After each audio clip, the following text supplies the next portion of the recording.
بسم اللہ الرحمن الرحیم۔ السلام علیکم۔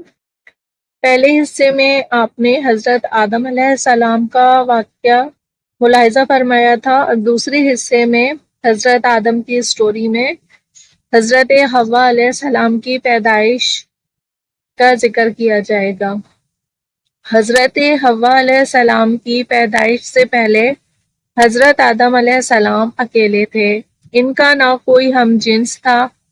اللہ سبحانہ تعالیٰ نے ان کی دلجوئی اور تسکین کے لیے انہی کے جسم میں سے بائیں طرف کی چھوٹی پسلی سے حضرت حوا علیہ السلام کو پیدا فرمایا اور ان کی بیوی بنا کر انہیں جنت میں رہنے کا حکم دیا۔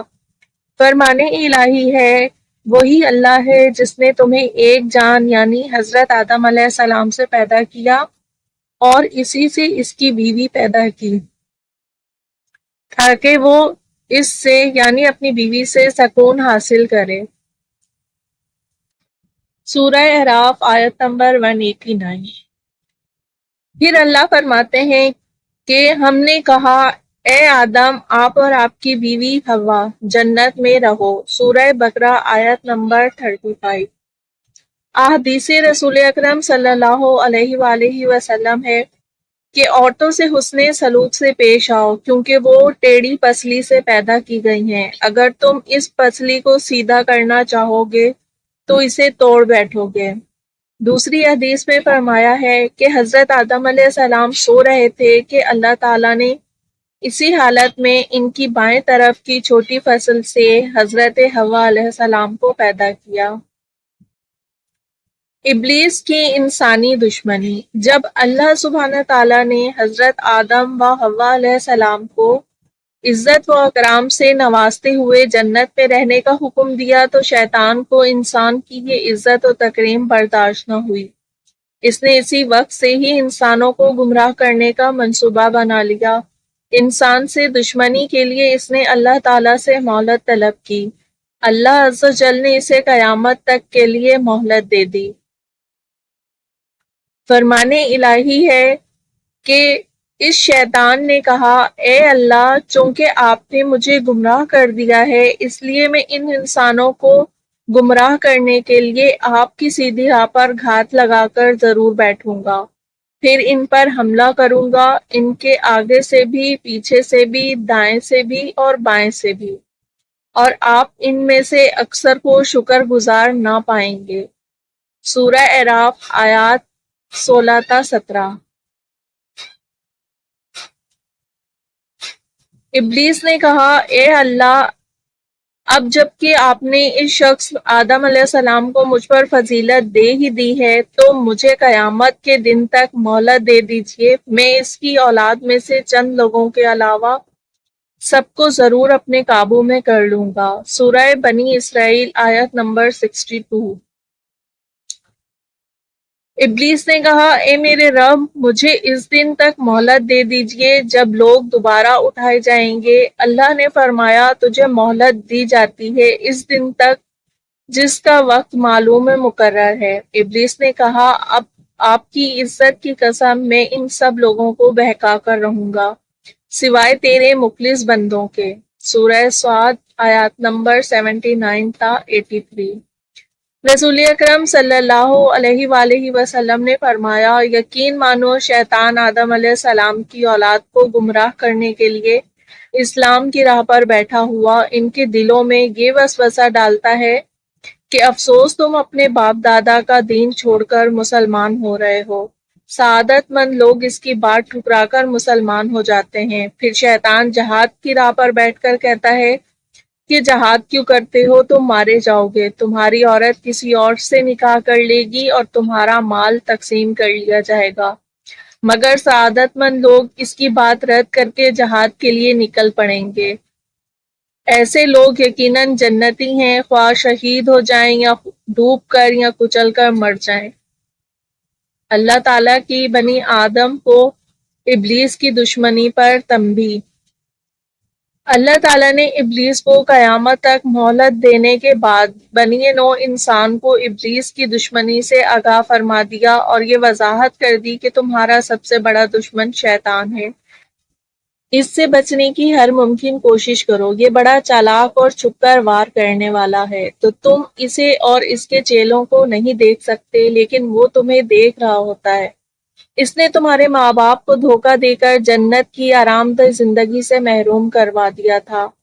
فرمان الہی ہے، اللہ نے فرمایا، اے ابلیس، جا، ان آدم علیہ السلام کی اولاد میں سے جو بھی تیری پیروی کریں گے، تم سب کی سزا جہنم ہی ہے، جو پورا پورا بدلہ ہے۔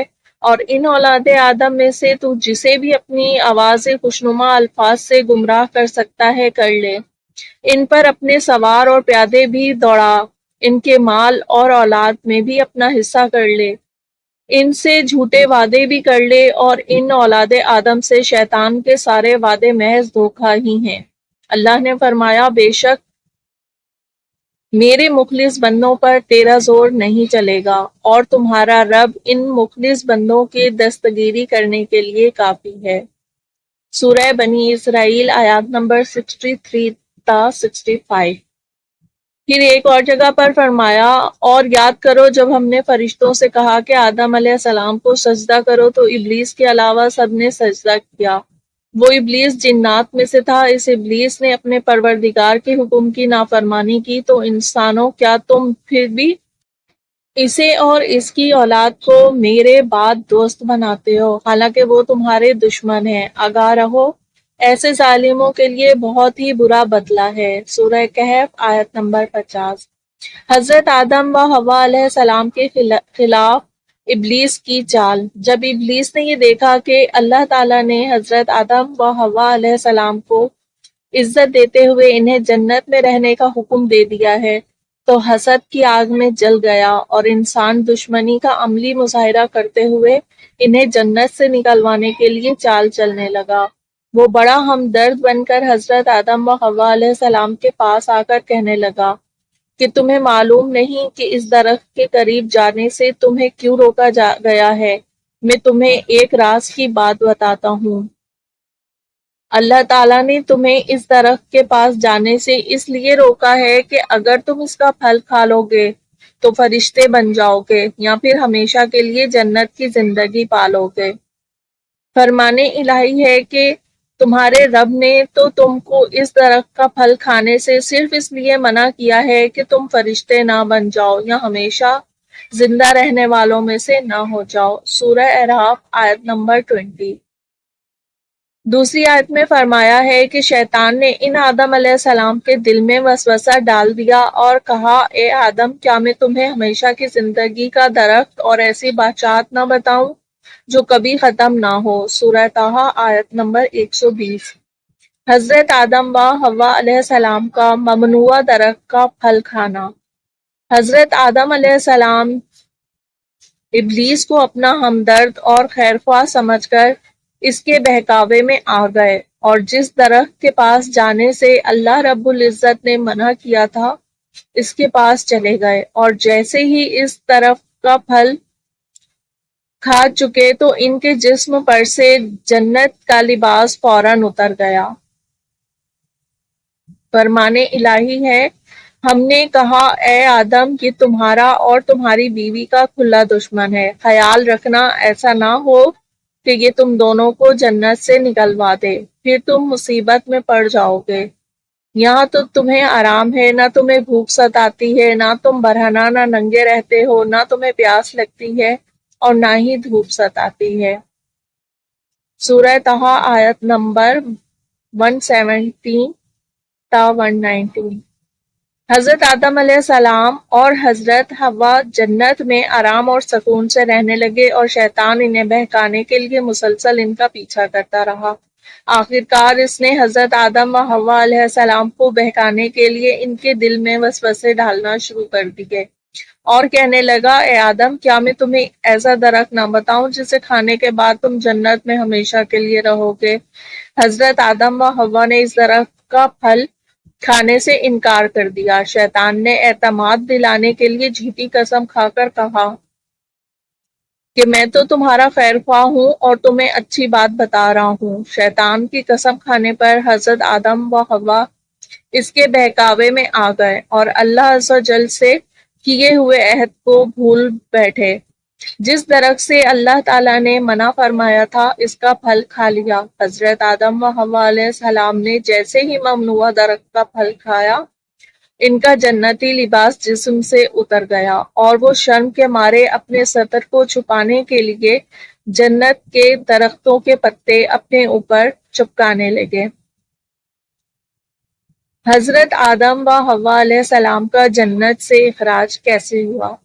جب حضرت آدم و حوا علیہ السلام نے ابلیس کے بہکاوے میں آ کر ممنوع درخت کا پھل کھا لیا تو ان کے جنتی لباس اتر گئے اور اللہ عز و جل نے انہیں زمین پر اترنے کا حکم دے دیا اور ساتھ ہی ابلیس کو بھی زمین پر اتار دیا۔ حضرت آدم علیہ السلام کو اس بات سے آگاہ کر دیا کہ جس طرح شیطان نے تمہیں بہکا کر جنت سے نکلوایا ہے، اسی طرح یہ دنیا میں بھی تمہیں بہکانے کی بھرپور کوشش کرے گا تاکہ تم دوبارہ جنت میں داخل نہ ہو سکو۔